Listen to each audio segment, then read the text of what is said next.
ये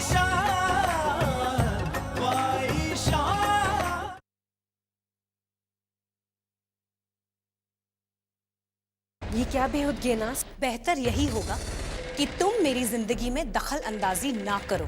दखल दूंगी। तुम होती कौन हो? तुम्हारी भाभी और इस घर की बहू। और साथ ही साथ हमने आसिफ को 20% का पार्टनर बनाकर कंपनी के बोर्ड ऑफ डायरेक्टर्स में शामिल कर लिया। कोई भी फैसला गलत नहीं होता, उन्हें लेने का वक्त सही या गलत होता है। अगर आज के बाद तुमने आसिफ से कुछ भी कहा तो मैं तुम्हारे पूरे खानदान को जलील कर दूंगी। बड़े लोगों की और छोटी बातें तेरा बाप अब सह नहीं पाएगा, और गुस्से में अगर कुछ कह बैठा तो मेरी बेटी को और जलील होना पड़ेगा, जो मैं बर्दाश्त नहीं कर पाऊंगा। नाज और अजान ना जाने क्यों हमेशा मेरी बेइज्जती करते हैं, और आज तो गलत को गलत कहने में भी सजा मेरे माँ बाप को भुगतनी पड़ी।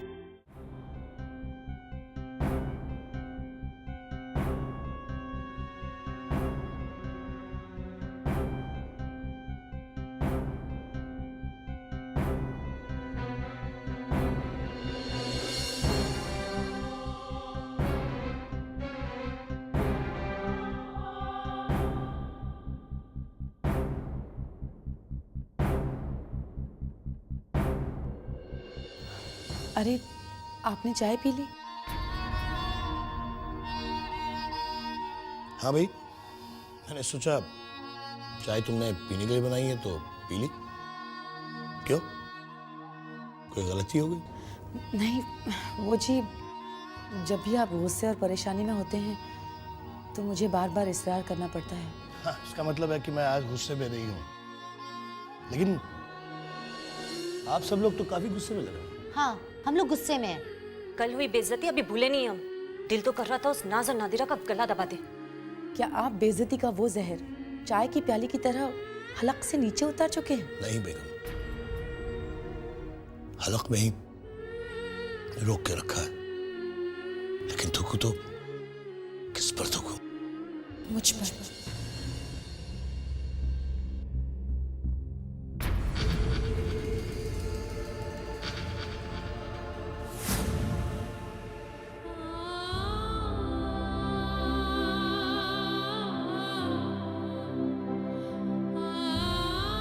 माफ कर दीजिए मुझे, मेरी वजह से आप लोगों की बहुत बेइज्जती हुई। नहीं बेटा, ऐसा मत कहो।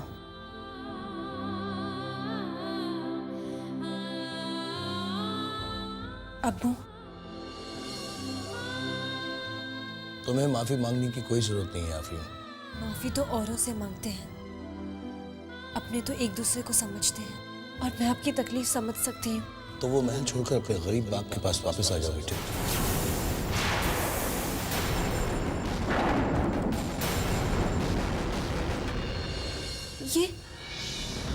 ये आप क्या कह रहे हैं? वही जो एक खुददार बाप को कहना चाहिए। अब वही मेरा घर है अब्बू। नहीं बेटे, जिस घर में तुम्हारी इज्जत नहीं, वो तुम्हारा घर नहीं हो सकता। वो लोग तुम्हारे घर वाले नहीं हो सकते बेटे। नहीं अब्बू, ऐसा नहीं है, आप गलत समझ रहे हैं। सब लोग मेरी बहुत इज्जत करते हैं। उस घर में तुम्हारी कितनी इज्जत है ये हम सब ने कल रात को देख लिया अपनी आंखों से। बेटा, तुम्हारे अब्बू बिल्कुल ठीक कह रहे।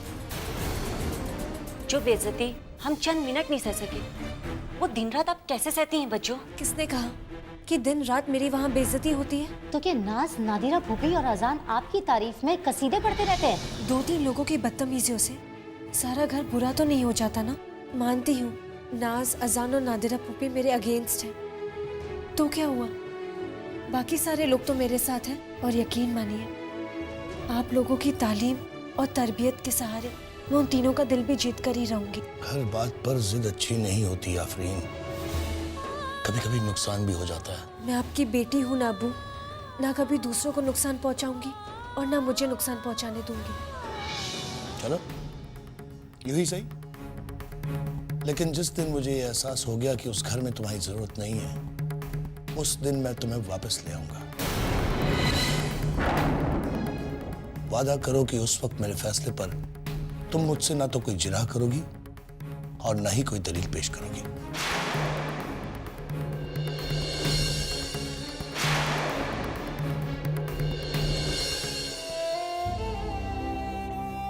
वादा करती हूँ अब्बू, और साथ ही यकीन भी दिलाती हूँ कि वो दिन कभी नहीं आएगा।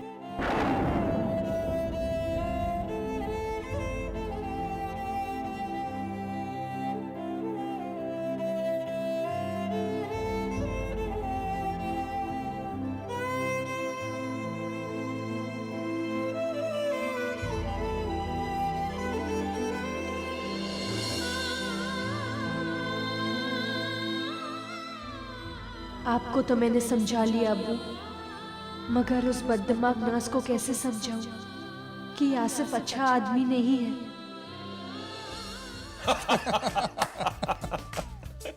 अरे बेटा, तुम्हारी बातों पर तो हम पहले से ही फिदा थे। अब पता चला कि तुम चुटकुले भी अच्छे सुना लेते हो। मगर एक बात मुझे समझ में नहीं आती कि लोग चुटकुलों पे हंसते क्यों हैं। मतलब ये कि हर चुटकुले के पीछे किसी न किसी इंसान का दर्द छुपा होता है, किसी सरदार, किसी पठान या किसी ब्लॉन्ड का। तो हम किसी के दर्द पे हंस कैसे सकते हैं? Actually you are so right. इस बारे में तो मैंने कभी सोचा ही नहीं। चले आसिफ। ओके। अब्बू इजाजत। हाँ हाँ बेटा, जाओ, गो अहेड।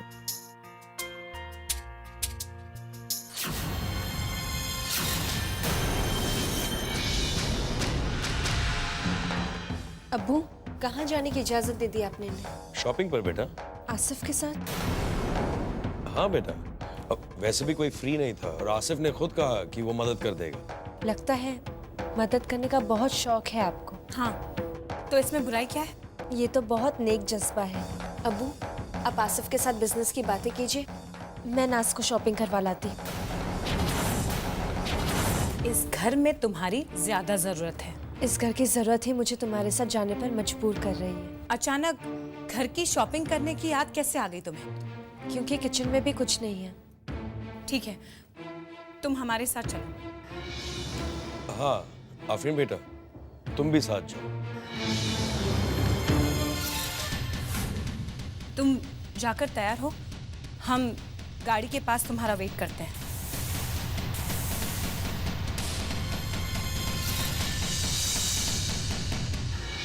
क्या जरूरत थी आफरीन को बुलाने की?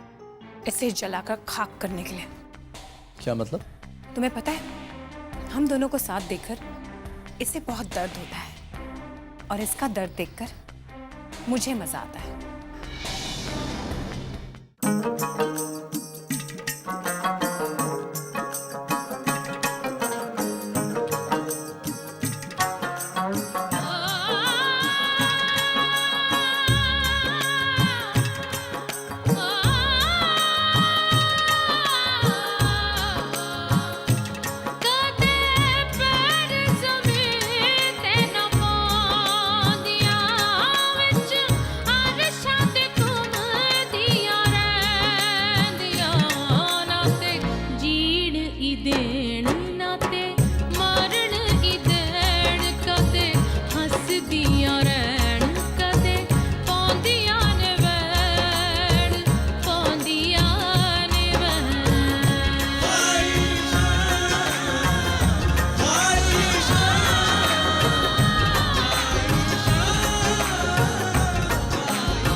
अब आया ऊंट पहाड़ के नीचे।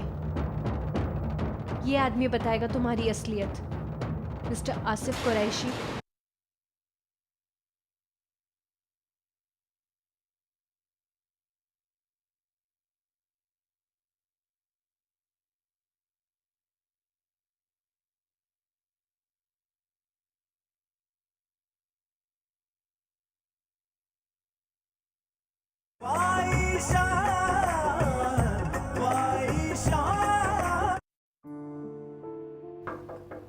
Come in.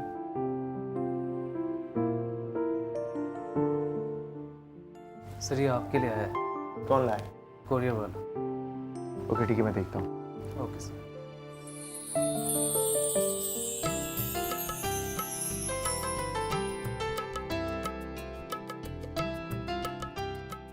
Happy birthday Sania, बितला फसा। ये गिफ्ट मैंने कब खरीदा?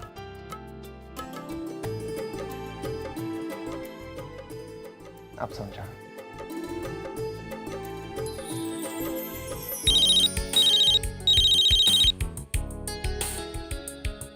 हेलो। बर्थडे याद दिलाने का ये अंदाज पसंद आया। तो तुम भूल ही गए थे ना। हाँ सानिया, आजकल काम में इतना बिजी हूँ कि तुम्हें समझा नहीं सकता। ये काम का बहाना भी अच्छा है। सदियों से मर्द औरत को इसी बहाने से बेवकूफ़ बनाता आ रहा है। कोई डोरबेल बजा रहा है। बजाने दो। अब मैं दरवाज़ा खोलूं या महीनों बाद तुमसे बातें करूं? अजान, तुम ही बताओ। तुम तो वहाँ काम में डूबे रहते हो और मैं यहाँ तुम्हें मिस करती हूँ। ऐसा कब तक चलेगा अजान? तुम दरवाज़ा खोलती है, मैं फ़ोन रखूँ। ओह माय गॉड, तुम तो ऐसे इरिटेट कर रहे हो जैसे तुम्हारा कोई रिश्तेदार बाहर खड़ा है। Hold on.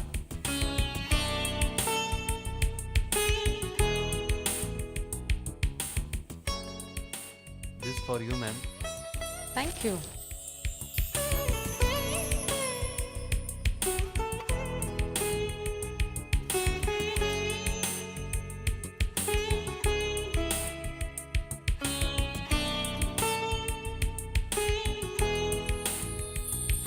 माय गॉड, किसने भेजा ये सब?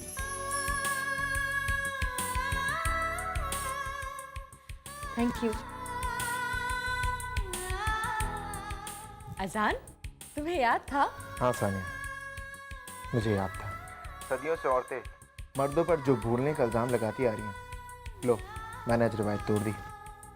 Happy birthday Sania. Thank you Azaan, I am so happy. I love you, I love you and I love you. अरे अरे अरे, बस बस बस, सारा प्यार फ़ोन पे उंडेल दोगी तो यहाँ आकर क्या करोगी? क्या मतलब? तुम मुझे दुबई बुला रहे हो? हाँ सानिया, अब तुम्हारे बगैर नहीं रह सकता। आसिफ की मदद से कंपनी के हालात सुधर गए हैं। अब वक्त आ गया कि अब्बू से मैं अपनी और तुम्हारी शादी की बात करूं। चलो, वो कहते हैं ना, देर आए दुरुस्त आए। तो बस अब पैकिंग करना शुरू करो, मैं तुम्हें बाद में फ़ोन करता हूँ। Okay, bye. बाय।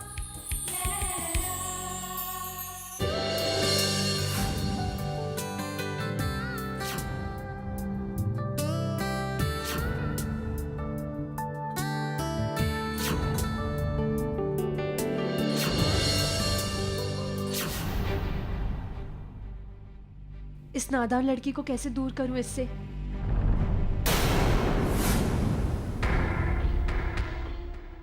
आफरीन, रुक क्यों गई? आगे बढ़ो, वरना हम दोनों तुम्हारी आंखों से ओझल हो जाएंगे। आंखों से ओझल होकर भी वही करोगी ना जो आंखों के सामने कर रही हो। तुम्हारी इन हरकतों के बारे में घर में पता चल गया तो कौन बताएगा? तुम जाओ, बता दो। मुझे कोई फर्क नहीं पड़ता क्योंकि मैं आसिफ से प्यार करती हूँ। ये प्यार नहीं, पागलपन है। तुम क्या जानो प्यार क्या होता है? अगर तुम जानती ना तो अल्लाह उस शख्स को कभी तुमसे नहीं छीनता जिससे तुम प्यार करने का दावा करती थी। नाज प्लीज। आफरीन, तुम दूसरों को प्यार करते देख नहीं सकती। अपना तो घर उजाड़ ही दिया है। दूसरों की खुशियाँ छीने में क्यों तुली हो? तुम्हें शर्म नहीं आती अपनी नन्ही की लाइफ में ताकझाक करते हुए? Just leave us alone.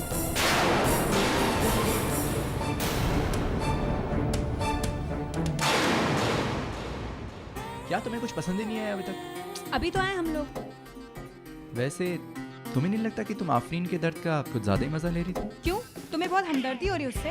No way, but सुनो, हमारे प्यार के बीच में जो भी आएगा ना, उसे मैं तड़पा तड़पा के मारूंगी। माय गॉड, बहुत खतरनाक हो तुम तो। बच के रहना तुम मुझसे।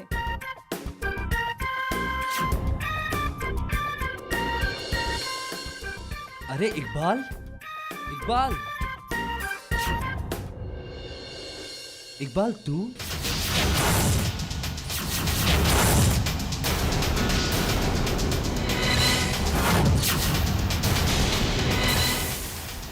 अरे तू यहाँ क्या कर रहा है? कौन इकबाल? ए नौटंकी, एक्टिंग मत कर। एक्सक्यूज मी, लगता है आपको कोई गलतफहमी हुई है। मैं इकबाल नहीं हूँ। गलतफहमी? मुझे? बचपन से एक साथ रहे, याद है? साथ में पले बड़े हुए, भाइयों जैसे रहे। गलतफहमी कैसी? प्रॉब्लम क्या है तेरा? प्रॉब्लम इन्हें नहीं, आपकी आंखों में है। ये आसिफ है। ये आसिफ है? ये आसिफ कुरैशी है। आसिफ कुरैशी? अगर ये आसिफ कुरैशी है तो मैं कौन हूँ?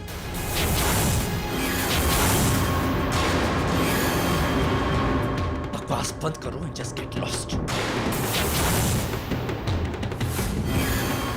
आ गया ना अपनी औकात पर। आखिर नसों में बहते हुए गंदे खून ने अपनी असलियत दिखाई दी। बचपन से जिसके टुकड़ों पे पला, आज उसे ही धमकी दे रहा है। बस इतना बता दे, तू मेरी शिनाख्त लेकर क्यों घूम रहा है और मेरा नाम क्यों इस्तेमाल कर रहा है? बकवास बंद करो and just get lost. I listen loud and clear. मैं इकबाल नहीं हूँ, मैं आसिफ हूँ और तुम आसिफ नहीं हो। चलो नाज।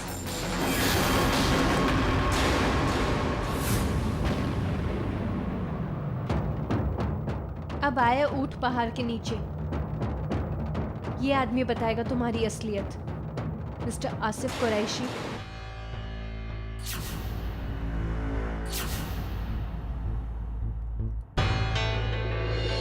Excuse me, excuse me. Yes, can I help you? क्या चाहिए आपको?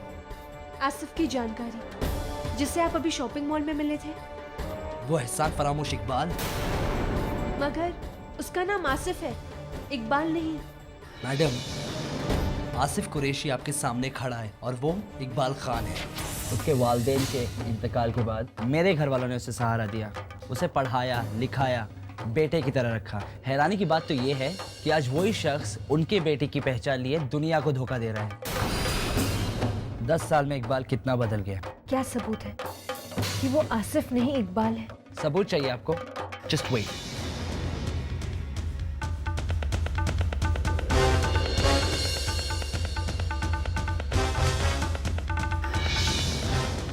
ये मेरा पासपोर्ट, ये वीज़ा, और हाँ, यह है इकबाल की कॉलेज आईडी।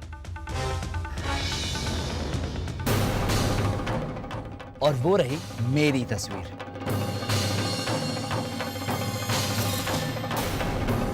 और भी कोई सबूत चाहिए आपको? आइए मेरे साथ। आइए, ये देखिए।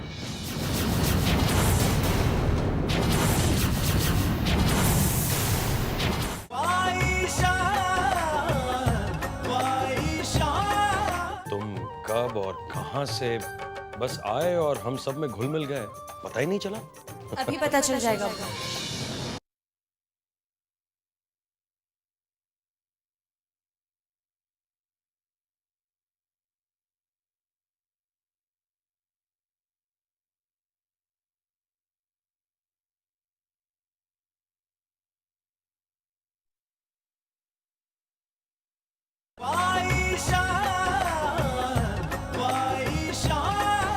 अब आया यकीन आपको?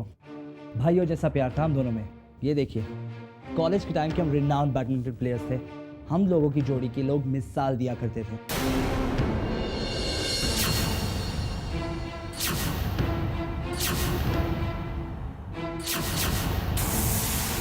खैर, जैसा भी है, इकबाल मेरा दोस्त है।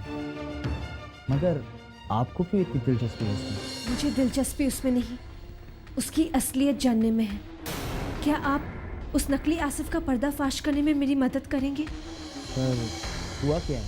बताऊंगी, जरूर बताऊंगी, पर प्लीज आप अपने घर से मत जाइएगा। मैं अभी आती हूँ। जी जी, बेहतर है। नहीं, जो आप ठीक समझे। जी जी, अल्लाह हाफिज, अल्लाह हाफिज। हो गई शॉपिंग? क्यों ना, कैसी रही शॉपिंग? बहुत अच्छी। पता है भाई, आसिफ आपके जैसे बिल्कुल नहीं है कि 2-4 चीजें देखी और चलो चलो का शोर शराबा करने लग जाए। पता है, मैंने 4 घंटे शॉपिंग की और ये शोरूम में मेरे साथ ही रहे, बोर नहीं हुए। रियली आसिफ, आप तो म्यूजियम में रखवाने वाली चीज है। वैसे आसिफ, जब से तुम हमारी जिंदगी में आए हो, हमारी तो जिंदगी बदल गई है। तुम कब और कहां से बस आए और हम सब में घुल मिल गए, पता ही नहीं चला। अभी पता चल जाएगा।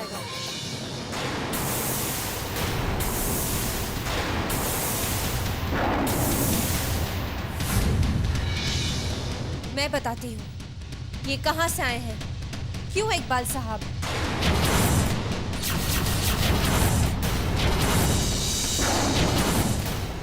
आज आसिफ साहब के बारे में वो सब कुछ सबूत के साथ पता चला है, जो कि मैं आप सबको कब से बताने की कोशिश कर रही हूँ।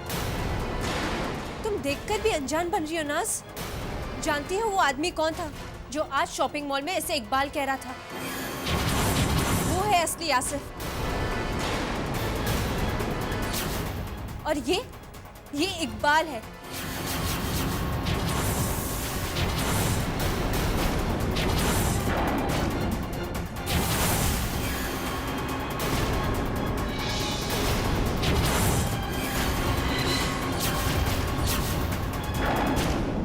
जिसके माँ बाप ने इसे पाला पोसा, और ये जनाब उनके एहसानों का बदला इस तरह चुका रहे कि उन्हें पहचानने से भी इनकार कर दिया।